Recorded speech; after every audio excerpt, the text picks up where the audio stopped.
आज तक रेडियो सुनता है सारा जहां।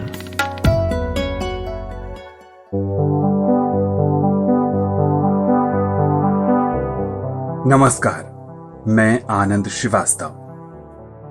पूरी दुनिया में इस समय कोरोना वायरस की वजह से लॉकडाउन है। सड़कों पर ट्रैफिक है नहीं, फैक्ट्रियां भी बंद हैं, इमारतें बनाने का काम भी नहीं चल रहा, न ही कोई प्रदूषण फैलाने वाला काम हो रहा है। ऐसे में कुछ अच्छी चीजें भी हो रही हैं और इन्हीं में से एक है ओजोन परत का दुरुस्त होना। इस पॉडकास्ट में बात ओजोन परत और उसके ठीक होने की। आइए शुरू में समझने की कोशिश करते हैं कि ओजोन क्या है और ये कैसे हम सब के लिए फायदेमंद है और किन कारणों से ओजोन परत को नुकसान उठाना पड़ रहा है। जीवन अनमोल है। धरती पर जीवन को संभव बनाने में बहुत से एलिमेंट्स की भूमिका बेहद अहम है। हरे भरे वातावरण के साथ साथ वायुमंडल भी स्वस्थ जीवन जीने में हमारी मदद करता है। धरती को संकट से बचाने और हम सबको गंभीर बीमारियों से दूर रखने में ओजोन परत का महत्व जग जाहिर है। ओजोन परत की खोज 1913 में फ्रांस के भौतिक वैज्ञानिक फैब्री चार्ल्स और हेनरी बुसोन ने की थी। आगे चलकर इसकी संभावनाओं का विस्तार ब्रिटेन के मौसम विज्ञानी GMB डोबसन ने किया।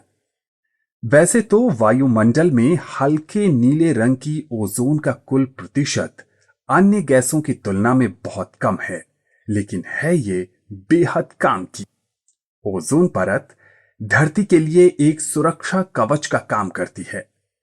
ये सूर्य से आने वाली हानिकारक पराबैंगनी किरणों से धरती पर जीवन को बचाती है।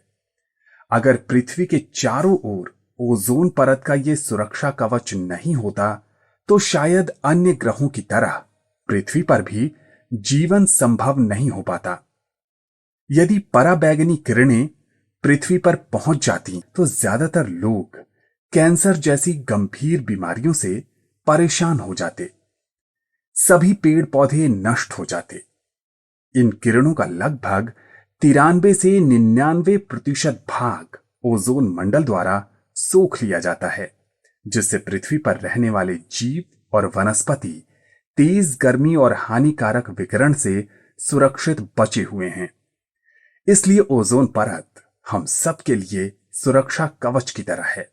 लेकिन पिछले कुछ वर्षों में कल कारखानों की बढ़ती संख्या के कारण वायुमंडल में कुछ ऐसे रसायनों की मात्रा बढ़ गई जिनसे ओजोन परत के लिए खतरा अधिक हो गया। ऐसे रसायनों में CFC यानी क्लोरोफ्लोरोकार्बन, क्लोरीन और नाइट्रस ऑक्साइड गैसें प्रमुख हैं। ये रसायन ओजोन गैस को ऑक्सीजन में बदल देते हैं, जिससे ओजोन परत पतली हो जाती है और उसमें छेद हो जाता है।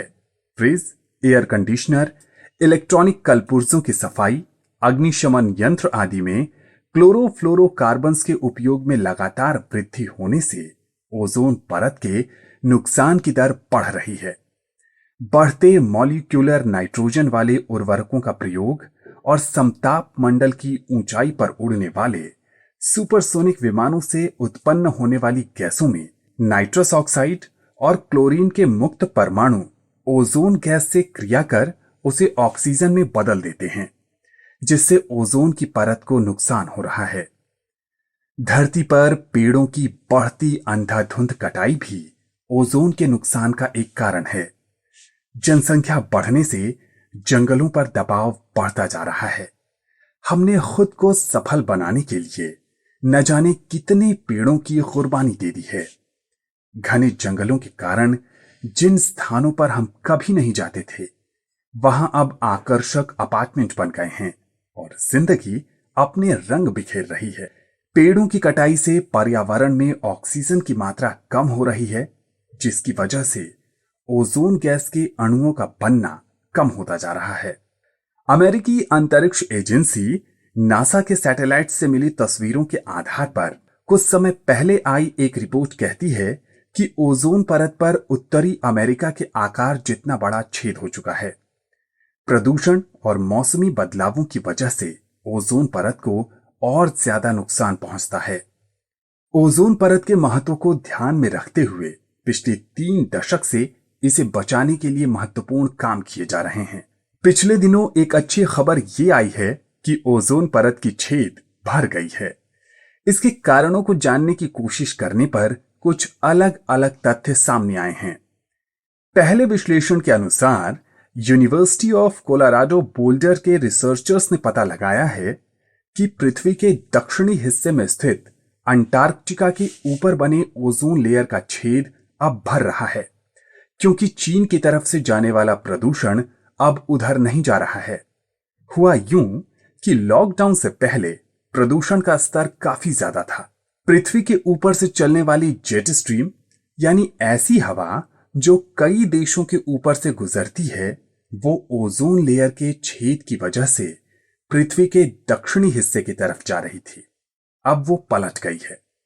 यूनिवर्सिटी के रिसर्चर अंतरा बैनर्जी के अनुसार ये एक अस्थायी बदलाव है, लेकिन अच्छा है।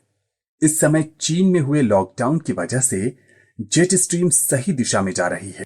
कार्बन डाइऑक्साइड का उत्सर्जन भी कम है, इसलिए ओजोन का घाव भर रहा है। आइए अब नजर डालते हैं दूसरी एनालिसिस पर।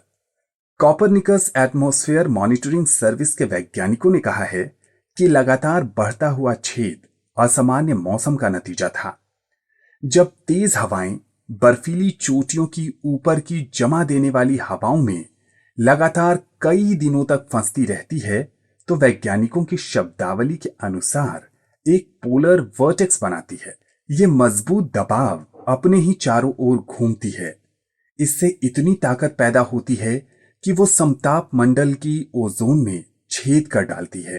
मौसम के अनुकूल होने से अब ये छेद बंद हो गया है, लेकिन वैज्ञानिकों का कहना है कि मौसम के बदलने से ये फिर खुल सकता है। चाहे कारण कुछ भी रहे हों, ओजोन परत दुरुस्त हो रही है। इससे अच्छी बात और क्या हो सकती है। ये धरती हमें एक विरासत के तौर पर मिली है, जिसे हमें आने वाली पीढ़ियों को भी देना है। उम्मीद है कि हम सब अपने अपने स्तर से प्रयास जरूर करेंगे, क्योंकि कोशिशें ही सफल होती हैं।